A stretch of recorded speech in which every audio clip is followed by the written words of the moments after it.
our National Constitution Day of India. एक बहुत छोटी सी बात मैं आपसे कहना चाहूंगी कि अगर किसी देश का संविधान नहीं होता है तो वहाँ के नागरिकों की प्रगति, वहाँ के जो एथिक्स हैं, वहाँ के जो मोरल वैल्यूज हैं, वो उनको कभी नहीं समझ सकते हैं। क्यों? क्योंकि हम उन चीज़ों को जड़ों से महसूस नहीं कर सकते। संविधान ही हमारा वो बुनियाद है, संविधान ही हमारी वो शक्ति है जिसके तहत हर नागरिक अपनी शक्ति को पहचानता है, अपने राइट्स को पहचानता है। और सिर्फ नागरिक ही नहीं, जो हमारी सरकार है जो इस देश को चलाती है, उसे भी अपने नागरिकों के प्रति कैसा व्यवहार रखना है, उसे क्या करना है, इन सब की बुनियादी जो शक्ति है वह भी उसे संविधान से प्राप्त होती है। जवाहरलाल नेहरू ने जब भारत की आज़ादी के दिन टेस्ट विद डिस्नी में एक बात कही थी कि जब पूरी दुनिया सो रही होगी, हम भारतीय एक नई चेतना के साथ और एक नई शक्ति के साथ जाग रहे होंगे। यह नई चेतना और नई शक्ति कुछ और नहीं थी दोस्तों, ये थी हमारे संविधान की शक्ति। हमारे संविधान में जो अधिकार हमें दिए गए हैं, हमारे संविधान में सिर्फ अधिकार ही नहीं, जो कर्तव्य हमें बताए गए हैं, बहुत जाहिर सी बात है कि हमें उन्हें फॉलो करना चाहिए, क्योंकि as a true citizen of any country we should abide by our laws. और अगर हम ऐसा नहीं करते हैं तो कहीं ना कहीं हम अपने देश के साथ, अपने कर्तव्य के साथ गद्दारी कर रहे हैं। तो प्लीज़ आप अपने कर्तव्य को निभाइए as a teacher, as a student, as a नागरिक, जो भी आप जिस भी फॉर्म में हैं। अगर आप सही तरीके से उन चीज़ों को करते हैं तो ही हम देश के एक सच्चे नागरिक हैं। अगर इसके कॉन्स्टिट्यूशनल प्रोसेस की बात करें तो बहुत सिंपली बात मैं आपसे कहना चाहूँगी कि 1946 में जब पहला कॉन्स्टिट्यूशन असेंबली 9 दिसंबर को हेल्ड हुआ, उसके बाद इसके ऐसे ही 11 सेशन चले और इस 11 सेशन में 2 वर्ष कम से कम और 18 महीने के बाद हमारा ये जो संविधान आज हम देख रहे हैं एक सफल संविधान के रूप में परिणित हुआ। किन किन लोगों का इसमें मुख्य रूप से योगदान रहा, कहने की बात नहीं है। Doctor B.R. अम्बेडकर जो कि हमारे संविधान के मुख्य निर्माता हैं, और इसके साथ उनकी पूरी टीम जो कि ड्राफ्टिंग कमेटी की मेंबर्स थी, इन्होंने हमारे संविधान को एक नया रूप दिया, नया आदर्श दिया। आज का दिन है, हम हमारे संविधान के उन सभी आदर्शों और मूल्यों को एक बार फिर से समझें, एक बार फिर से दोहराएं। क्यों?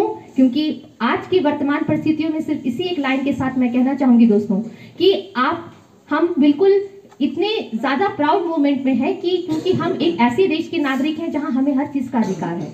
लेकिन आप अपने पड़ोसी देशों में अगर जाके देखेंगे, ऐसे आपको कई देशों के उदाहरण मिल जाएंगे जहां पर पढ़ने की आज़ादी नहीं, लिखने की आज़ादी नहीं, कहीं आने जाने की आज़ादी नहीं। आज के वर्तमान समय में संविधान के महत्व को समझें और जानें। धन्यवाद।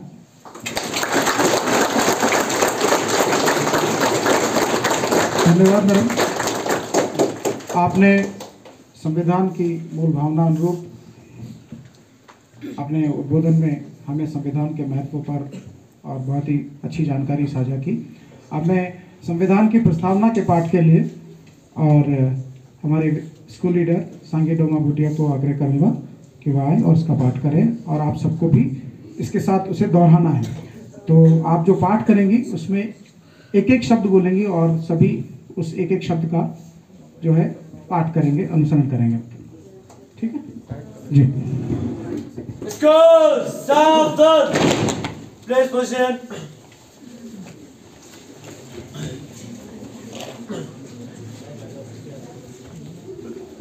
We, the people of India, having solemnly resolved to constitute India into a sovereign, socialist, secular, democratic republic, and secure to all citizens. Justice, social, economic and political. Liberty of thought, expression, belief, faith and worship, equality of status, and of opportunity, and to promote among them all fraternity, assuring the dignity of individual and the unity and integrity of the nation. In our Constituent Assembly, this 26th day of November 1949 do hereby elect and give to ourselves this Constitution. Jai Hind. Let's go! Be strong!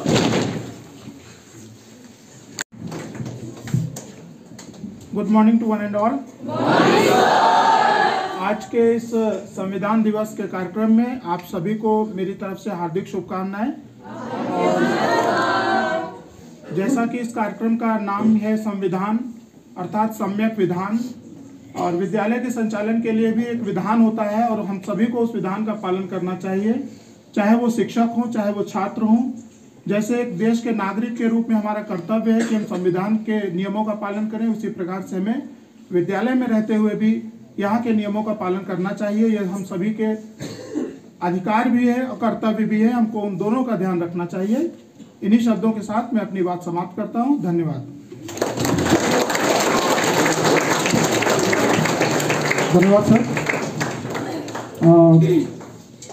Sir के जो उद्बोधन में आपने बात सुनी, बिल्कुल हमें विद्यालय नियमों का पालन करना है और अपना ध्यान रखना है। हमें क्योंकि इसके पश्चात अब राष्ट्रगान होगा, तो विद्यालय के जो हमारे लीडर हैं उनसे आग्रह करूंगा कि वो राष्ट्रगान के लिए सावधान की कमांड दें और राष्ट्रगान के बाद विसर्जन कराएं। Let's go! Southern! National anthem, start!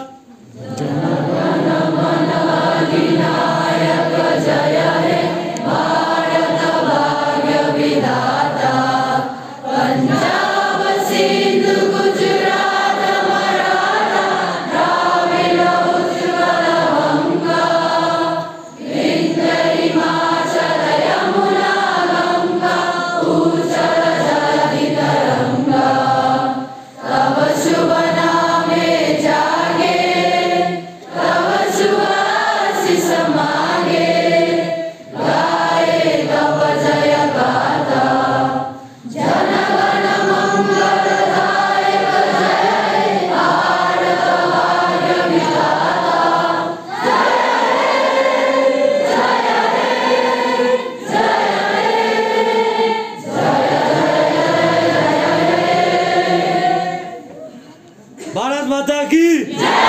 Bharat माता की जय! भारत माता की